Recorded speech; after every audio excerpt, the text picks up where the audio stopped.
that you don't feel it, but you still got a work for God to do. 2 Corinthians, the 5th chapter, the verse 7, says that we walk by faith, not by sight. You know what that tells me? There's going to be some times I don't see my miracle. There's going to be some times that I don't see a way out. There's going to be some times that I don't see how God is going to straighten up the situation. But I don't got to walk by sight. I walk by faith. I believe that no matter what, God's going to work it out for Jimmy. I believe that no matter what, God's going to make a way.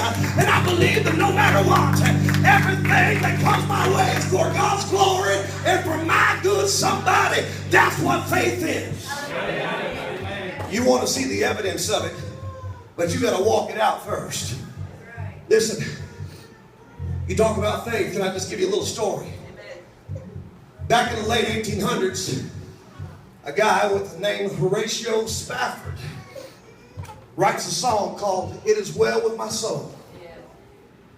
Y'all ever heard the song? He says, "When peace like a river attendeth my soul, when sorrows like sea billows roll." If you know it, help me sing it. "Whatever my lot, thou hast taught me to say, it is well with my soul." Give God some praise. Listen, you want to thank Him?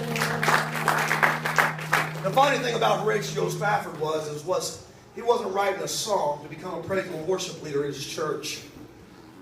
He was a businessman in Chicago.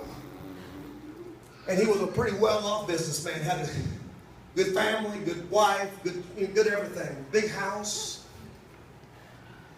And his trouble started whenever scarlet fever took the life of his little son around 1870. But he kept on going on for God because he walked by faith and not by sight.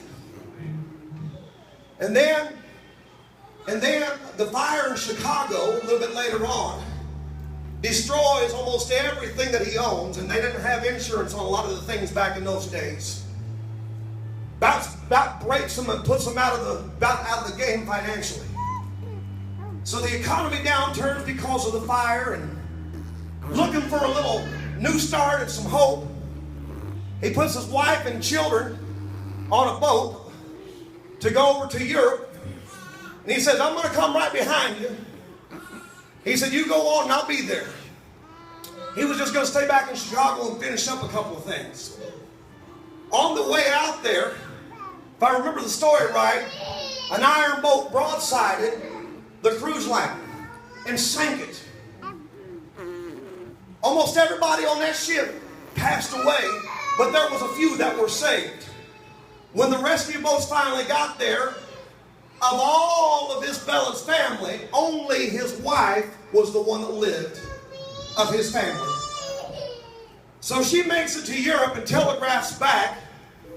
He's ready to read this in the newspapers that this ship had sank. He don't know whether his wife and kids are all right. He finally gets a telegraph that says, "Saved alone." But I'm telling you, he's walking by faith, not by sight. If anybody's going to quit on God, I believe that'd be a time to do so.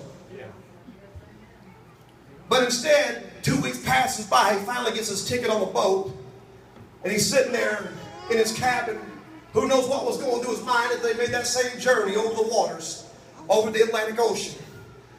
Finally gets to the spot of right about where that boat had sank and where his children had died.